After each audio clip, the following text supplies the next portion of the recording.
Hello and welcome to PowTech Virtual Talks on Digitalization. This speech is from Dieter Herzig from Aso GmbH about artificial intelligence with little data. Empower yourself and join the talk. Have fun and enjoy.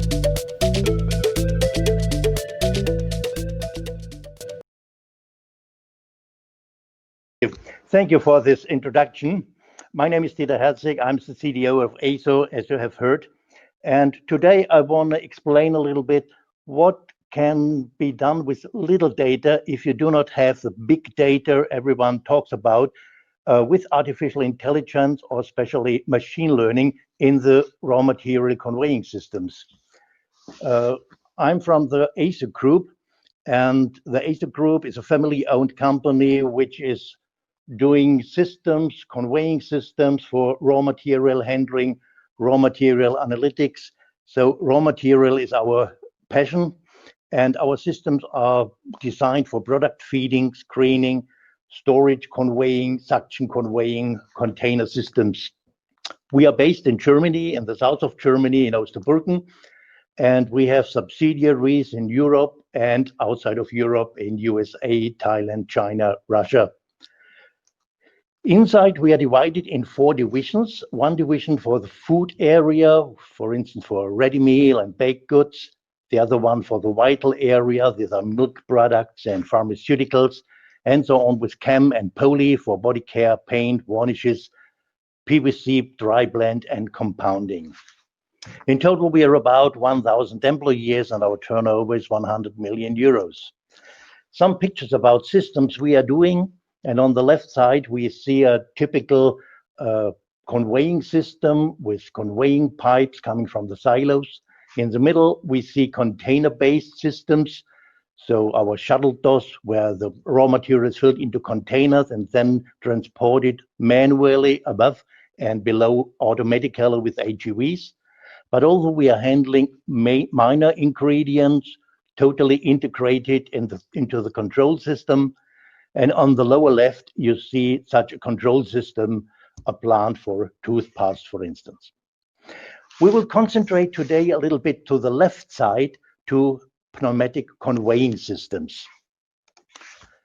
What is the world's best known vacuum conveying system? I'm very sorry, it's not from Aso, because it's a vacuum cleaner. And what is a vacuum cleaner doing? A vacuum cleaner has a blower inside, and it sucks in air from through the pipe, and around the air there is the raw material. In this case, it's dust and small particles, and it sucks in, and inside it will separate it by a filter. The air is going out, and the raw material is stored in a hopper. Our industrial Aso vacuum suction conveyor system is doing the same. We have the raw materials inside a silo. We have the pipe where a blower is sucking in fresh air. When the dosing unit is running, the raw material is coming, and the separator is dividing the raw material down and the fresh air coming out. So where can there be a big problem? The big problem is the consistency and the characteristics of the different raw materials. And although if it is the same raw material, the characteristic can change by time. For instance, in the morning when there is a high humidity and it will come a little bit moisture into the product, it's very different than when 5 hours the sun is shining on the silo and it's very dry and warm. The characteristics are different. I will show you this in a little example. And very important, what you can see on the right side, there is a diagram where you can see the final airspeed shown above the pressure losses. And when we look to a very good free-flowing product, for instance, you see we are on the right side. The raw material is flowing very free through the conveying pipe, and it's a very good conveying. And we see here we have the 2 phases, the dilute phase conveying and the strength conveying. It's a very good and easy conveying. But by the time you can have a different raw material, it's a little bit lumpy or sticky. It's not so easy to convey it, and you can see it's more a block conveying. it's running in strain through the conveying pipe. And it's very important to have the right combination between the airspeed and the pressure loss inside the pipe to have a good conveying characteristic. Because as you can see in the diagram in the middle, there is an area called the unstable region. When you come into this area, you have big troubles in conveying. You will have a blockage in the line. And we really have to avoid this because this is a breakdown of the conveying system. And for this, the operator has to be carefully setting the right parameters, the airspeed and the dosing unit, that you have a good conveying. Very often we can see in our systems that the operator use parameters which are very safe, which avoid blockage, but which are not optimal, not for the performance of the system, not for energy consumption, not for a gentle conveying of the raw material. So our approach was away from manual setting of conveying parameters by the operator to an automatic determination by machine learning. So in the title of this speech, you have seen artificial intelligence with little data. What is artificial intelligence? When a computer has the ability to reason as a human, this is called artificial intelligence. And very often we mix the words and say it's machine learning when we think about it, artificial intelligence. So artificial intelligence has different areas, for instance, computer vision, robotics, natural language processing, speech recognition, but all the one is called machine learning. And the specialty of machine learning is when a computer has the ability to learn without being explicitly programmed. I come later to this point. And a subregion of the machine learning is a deep learning. These are neuronal networks capable of adapting itself to new data. There you hear a lot of big data. So we have seen machine learning means the computer is not explicitly programmed. What does we mean there? What is the difference between conventional programming and machine learning? In the conventional programming, you write a program flow with a lot of rules, if-then rules. If this happens, then it's that. So for instance, if you make a face recognition, you ask about, does he have glasses? What are his eye colors? Does he have a beard? What is his haircut? What are the proportions? And if it's fit, you can say, okay, he is it. But if there's something changes, for instance, he do not wear glasses anymore, the system fails and you have to reprogram it that it can acknowledge the right face. Different it is with a learning program. The learning program more looks about proportions, structures, forms, distances, special uniqueness. So there are a lot of rules which are handled, too much to program it. The specialty here is more the data is important. And the same program looks to the data, and if the change in the environment, if there are changes, you do not need to change the program, you only change the data and the system will acknowledge it.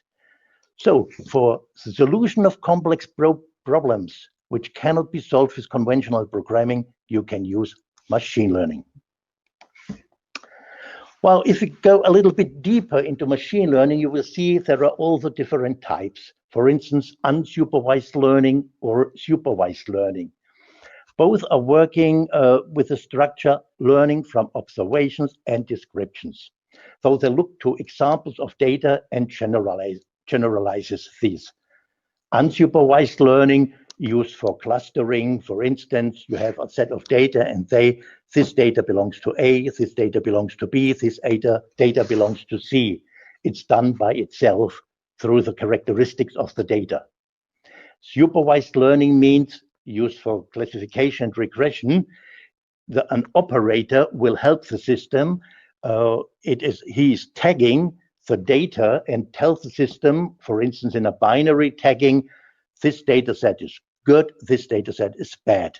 And with a lot of data, the system learns out of the characteristics of the data when it is good and when it is bad. such systems need a lot of data to make a very good prediction. Sometimes you do not have so much data that you can help yourself, often by generating it by simulation. If we come back to our conveying problem, we do have the problem we do not have so much data, because as you can imagine, to generate data, to see what happens in the pipe, we have to transport raw material. This is time consuming and this is expensive. So we can do it, but not too often. So if we try to simulate it, we come to some further problems. We have a two-phase system. The one phase is a carrier phase, it's air, and the second phase are the particles inside the raw material. And for both, you would need different simulations, for instance, the computational fluid dynamics for the air and the discrete element modeling for the particles inside. And this is possible for small areas, small spaces. But if you look to a conveying pipe, for instance, 50 meters long and a product air ratio of about 50%, you have particles of 200 liters. And if you assume a particle size of 5 micrometer, we have much smaller particles. At least you have 10 to the power of 11 particles. So this is impossible to simulate this. So unsupervised learning and supervised learning are not the solution for us. So we have to find another way. And in machine learning, there is a third part, how you can learn, and especially how you can learn a behavior and a strategy. This is called reinforcement learning. This is not learning from observation description. This is learning by trial and error. So the system acquires a behavioral strategy and maximizes a reward. As you can see, every child learns walking and running in the same way. It takes the first step, falls down, thinks about what happened, takes the next step, make it a little bit different. Oh, and though the first step is working, then the next step, and it becomes better and better. This works with less data, and it's possible to do it online. So that's the right way we have chosen. We want to make our artificial intelligence based on a reinforcement learning. So how does it look like in practice? In practice, you have three parts. On the one side, you have the physical system, the environment. Here, this could be our conveying system. Then you have a control system, a computer system. We call it mostly the agent. There is a policy. The policy is at least the strategy our artificial intelligence, our machine learning algorithm has learned. And we have one part of the software. This is an assessment, an evaluation, whether our system is working better or not. A circle in reinforcement learning works in the following way. First of all, we perform an action. So the agent brings an action into the system. Action, for instance, is to change a set point of an actuator. Then it observes the new state of the physical system. There was an actual state, and the action brings the system into a new state. This new state will evaluate it. Is this new state improving our cost valuation, or is it making it worse? If it is improving, you will get a reward. If not, you will punish the agent. Punish means it's a bad reward, it's a negative reward. We really do not punish anyone. So how can this look like in reality? This is our test system. You see it's the same system, our storage hopper, our dosing unit here, our pipe, conveying pipe, here is a blower, and at least a separator with a filter where the air and the raw material is separated. In the system, we have some sensors to get information out of the system. This information of the sensors is the actual state of the system. And we have two actors. On the one side, for the dosing unit, we can control how much raw material we bring into the system. And the other actor is our blower, our vacuum generator, where we can define the speed and the amount of air in the system. So our complete definition of the test cases are the states we have. We see here, there are system configurations, environmental conditions, product characteristics, but especially pressure from empty pipe, times, conveying pressures, filter difference pressures, some speed, product speed, all the points we can measure in the system. And we have the actors, two actors, in this case, the blower and the dosing unit. Then we have our cost functions. What do we want to optimize? What is the behavior? What should the system achieve? And there, for instance, we can say, oh, we want to have a maximum conveying rate, or we want to have a minimum energy consumption, or for instance, we want to have a minimum product speed. This means to have a very gentle conveying, not destroying the surface of the raw material. And at least, because we are in industry, of course, we have constraints. We have to take care about the operational safety, and we have to look about the technical limits of the system. As you remember, reinforcement learning is try and error. So we have to take care that if he tries, he do not make a try which can destroy the plant, destroy the system, or make any damages.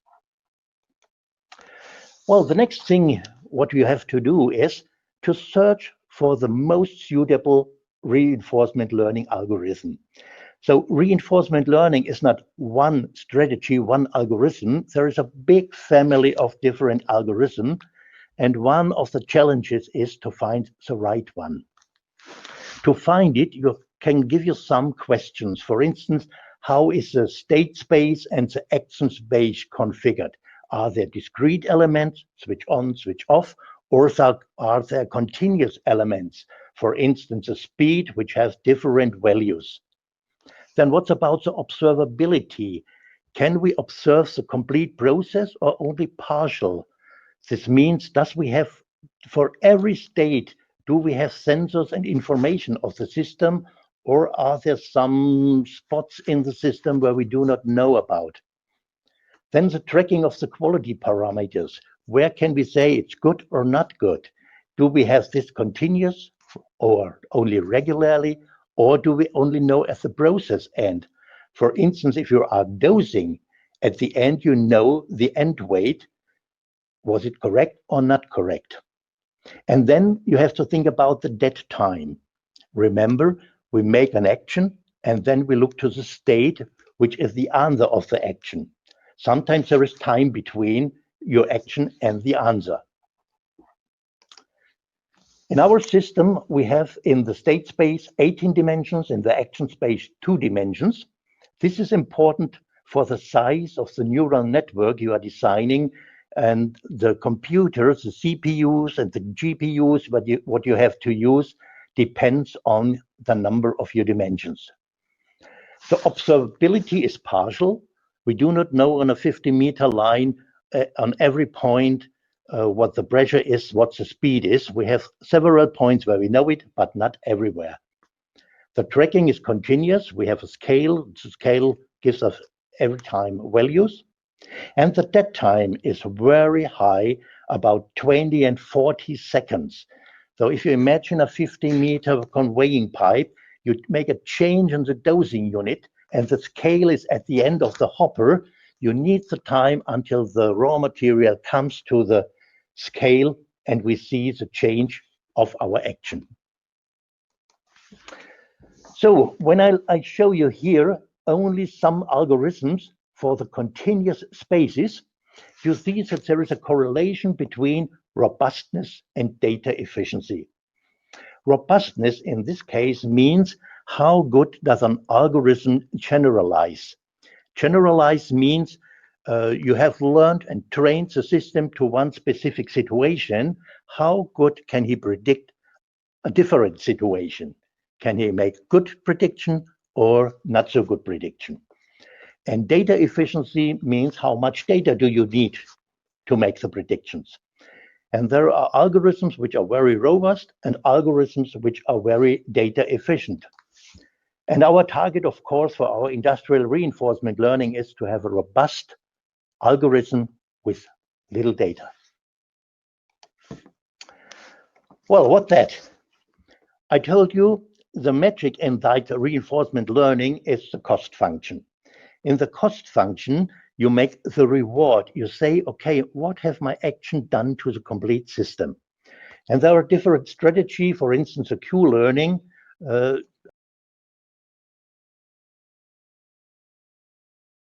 to do, you can see the new state depends on the old state regarding the reward. And the reward is a calculation of all the state costs and action costs. So it's a very difficult function where we have the product mass, the product speed, the net weight, the probability to make plugs.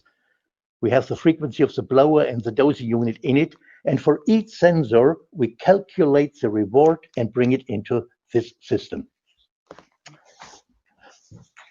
In a reinforcement or in every machine learning system, you have two situations. So one situation is the running situation. So you have an online system, your conveying system, and the policy. You see the states, and if the state is not going to the optimum, you make an action and the state is changing. So system is running with the policy we have trained, and if nothing happens, it runs very fine. If you have to train new situations, you have to archive this information, all the information from the sensors, and then you have to make your algorithms. And as you can see here, it's not only one algorithm, we combine different algorithms together.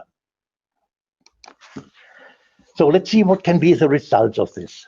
Here is a really good conveying. You see the increase of the conveyed raw material. It's a very good slope here. And here you see the pressure flow inside the pipe. And though if you make a reinforcement learning, you start with an initial policy. An initial policy can be that a domain expert, a specialist, tells you, okay, with these parameters, the system will run fine. Not optimal, but fine. And with this information, we start. And then we are making more iterations. We call it epochs. In this case, we use 3 epochs. And after 3 training runs, we calculate a new policy. And what you see here from white to blue is the changes in the conveying.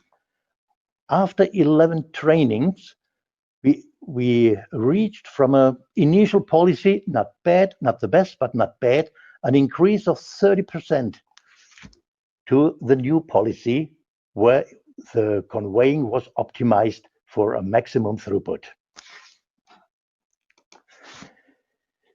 So we made a test about for different algorithms, and you can see there is one algorithm which has not the biggest performance. You see, I hope you can see and read the scaling here. Then we used a guided policy search, is a special algorithm from the reinforcement learning. And you see he has a bigger throughput. But what you also see on the lower chart, you see what are the set points for the dosing unit and what are the set points for the blower. And it was very unstable. It's a good result what we have had, but if you hear into your system, it's what an operator do not like. The blower is going high, the blower is going low, then it's going once more high. It sounds not good. And so what is nature doing if you have, for instance, you take your arm, your muscle, you can put it in every direction and that nothing happens. You have self-regulating motor units in your angles. And this we have used to make it a little bit smoother. So we have combined the guided policy search with a self-regulating motor unit. We have had the high throughput and a very smooth controlling of our actors. Well, the next thing is to think about generalization. And we made a comparison between the different algorithms. And what you can see, in 90 seconds conveying time, everything was fine with every algorithm. But if you used a longer time, we see, for instance, that the guided policy search run into a blockage. And this is really the worst case we can do. And with our self-regulating motor unit we have installed, you see it's a smooth conveying and a really good conveying. So the generalization of the conveying time with our new algorithm works fine. Then the next generalization is what happens if we change the product. We have trained the system with a very free-flowing ingredient, a PVC granulate, a very easy product. And with this policy, we tried to convey mustard flour. As you can see, it has a smaller density, and mustard flour is a little bit oily. It's very electrostatic. It sticks on the walls. It's difficult to convey. But with the same strategy we learned with PVC, we see it here in the green line. And then we conveyed the mustard flour. You can see it here on the velvet line. We have the nearly same result. Of course, we have scaled it to the bulk density so that we can see it's nearly the same throughput we have achieved without further training. So it generalizes very good to different products. So what happens next? We are not finished with this, because sometimes you never can say if you have a trained algorithm, he works in every situation. And one of the problems is to say, why doesn't he work really fine? And there you see a correlation or a relation between the prediction quality and the interpretability of different models of machine learning. So a linear model, you know exactly what happens. Also in a decision tree, you can say, okay, that's the reason why the system decides anything. But the prediction is not too high. The best prediction we have is with neural networks, but you really do not know how a neural network is working. It's a black box. You put data in, he is training, and he puts data out. You do not really know what are the weights inside of the different neurons.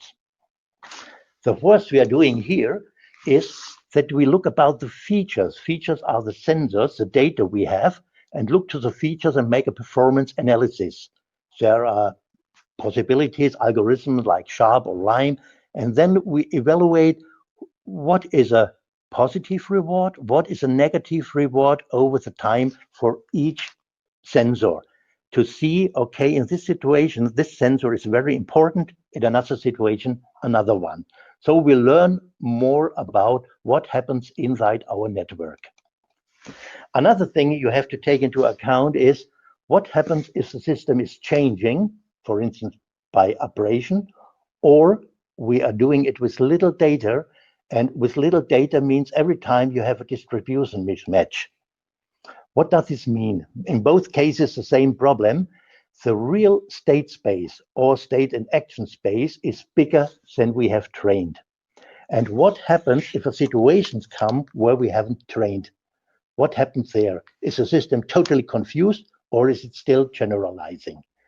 And here from operations research are some strategies like Bayesian optimization algorithm. Here we work in this way to stabilize the system, although when we only have little data. Well, at least I will show you some links where you can get more information. There is a podcast, I'm sorry, only in German available, where I talk about more than 1 hour about how to come to such a system. Or there are some papers from the VDMA in the paper about the self-learning systems. Our use cases are explained a little bit deeper. Okay, thank you very much. Thank you.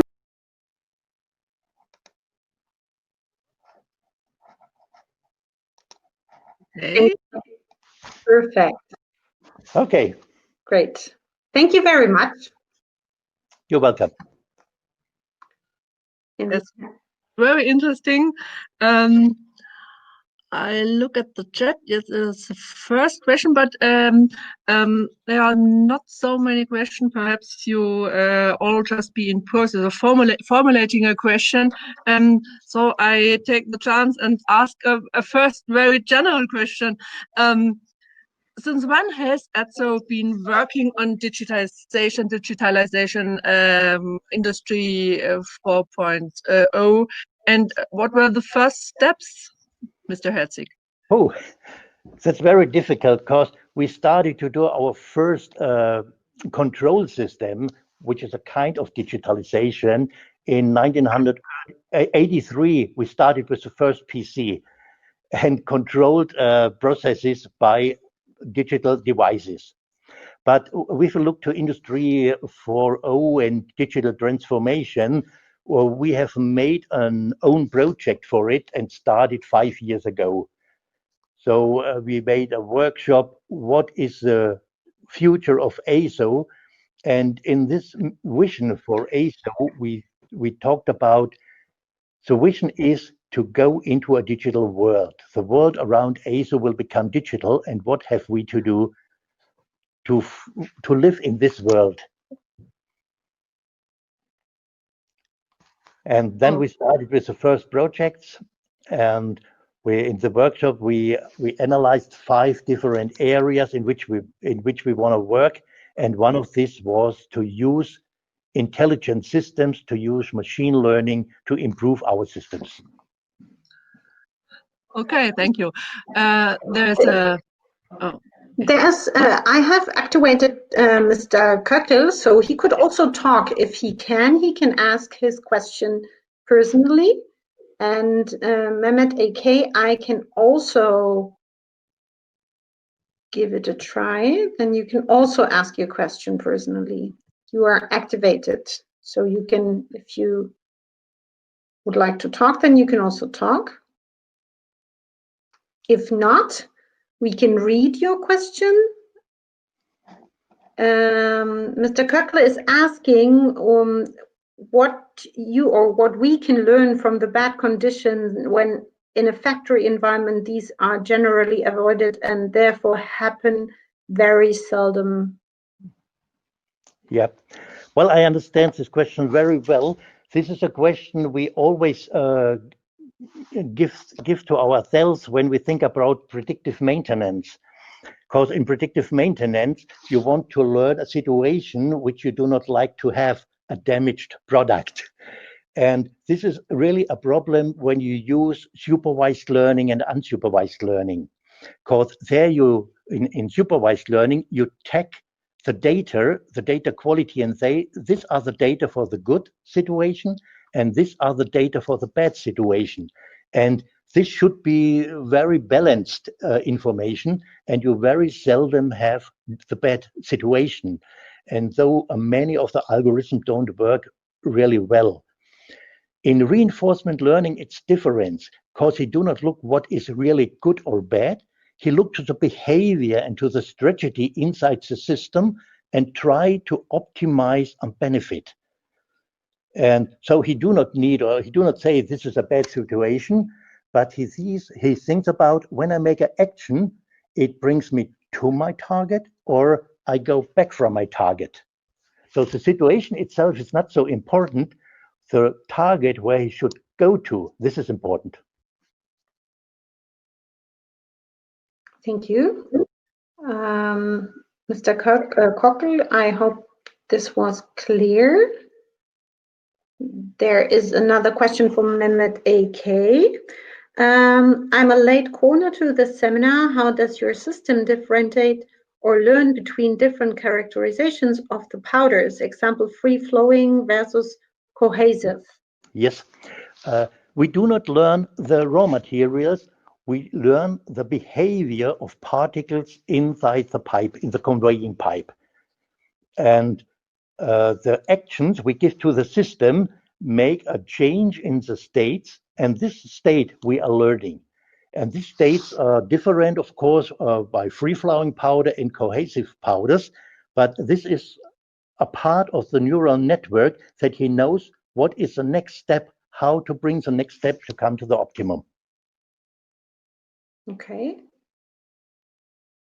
And there is another question. Did you make similar studies with dense phase conveying systems from Mr. Sahile? Yes, and no. I have clearly to say, we are using dilute phase conveying. We have strand conveying. Mm, Actually, we do not really have dense phase conveying. The system could be the same, but there is a specialty in dense phase conveying because you bring air into the system at different places. So the system is changing very often, and you have more possibilities to act in such a system. And so the number of dimensions is getting very big, much more bigger than we have actually with our two actors. Very complex, I would say. But there is another question, and I think someone else was typing as well. So Jörg Steigerwald is asking, are there also investigations in system stimulation models with simplify conveying calculation approaches? If yes, are these promising? We have tried it. In the moment, I would say we have had no good success. We have made abstractions to the simulation, but we are losing the real characteristics and the behavior inside the conveying pipe. So if we make simpler systems, we don't really see what happens in a conveying pipe. And so we're using the generalization between free flowing raw materials and more sticky raw materials, because this is yes we lose this information if we make the simulation more simple. I think this okay. There are quite a lot of questions coming in. Mr. Köckler is again there. So there are CFD and DEM models around, but they need to be fed by products data. Yes, that's true. The problem of the CFD and DEM, of course, is that the volumes where they work fine and they work in a reasonable time are very small. So, for instance, for 10 liters, for 50 liters, it's possible, but we have 200, 500 liters, and as I told, 10 to the power of 11 particles inside. So the calculation time is immense. We are talking about weeks and months. Okay. So Manuel Berger is also asking a question. Thank you very much for the presentation. You mentioned that it would be possible to get the recording. Yes, you can have the recording. We will have a recording so you can get back to us. Mr. Herzig, everyone is very impressed of your really deep knowledge you are transferring here, and thank you very much. Thank you. And I'm not really sure if there are more questions, or perhaps Ulla Reutner has also one more question. I'm not sure. We would have time for one more. No, I think it's 12 o'clock. If there are no more questions, I would like to thank Mr. Herzig and all the other speakers once again. And of course, also to you, dear users, for your attention and for your questions. I take my leave until next time in the PowTech virtual talks. Miriam, may I ask you to take over once again?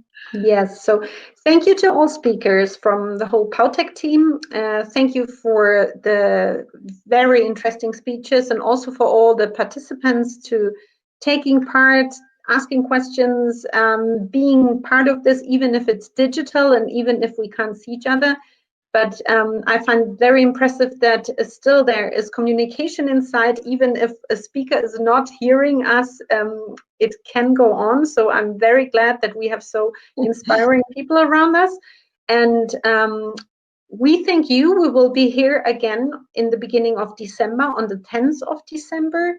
All topics and everything will be announced on our website, as well as on our Twitter and LinkedIn profiles.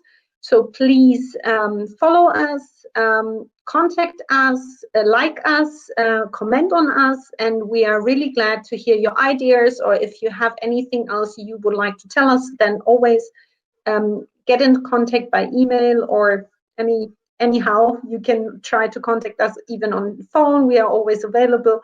And if you would like to have the recording, please get back to me. That would be great, because we can provide it. We have to prepare it, so give us 1 or 2 days, and then definitely you can have it for your stuff or for anything else inside of your company to, spread it out to the world. Thank you. So have a great day. Thank you for inspiring 2 hours, and here, see you soon, and hopefully soon in person. Thank you. Bye-bye. Bye-bye. Thank you. Bye. Thank you, Ulla Reutner.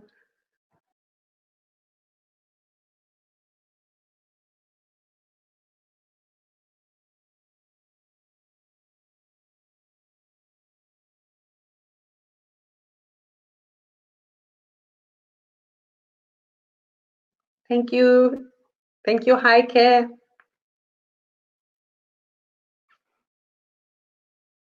Thank you, Ricardo. Thanks for your great presentation. I like your background.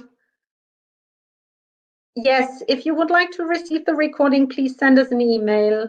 That would be great, because I can't get the chat out of here. Thank you.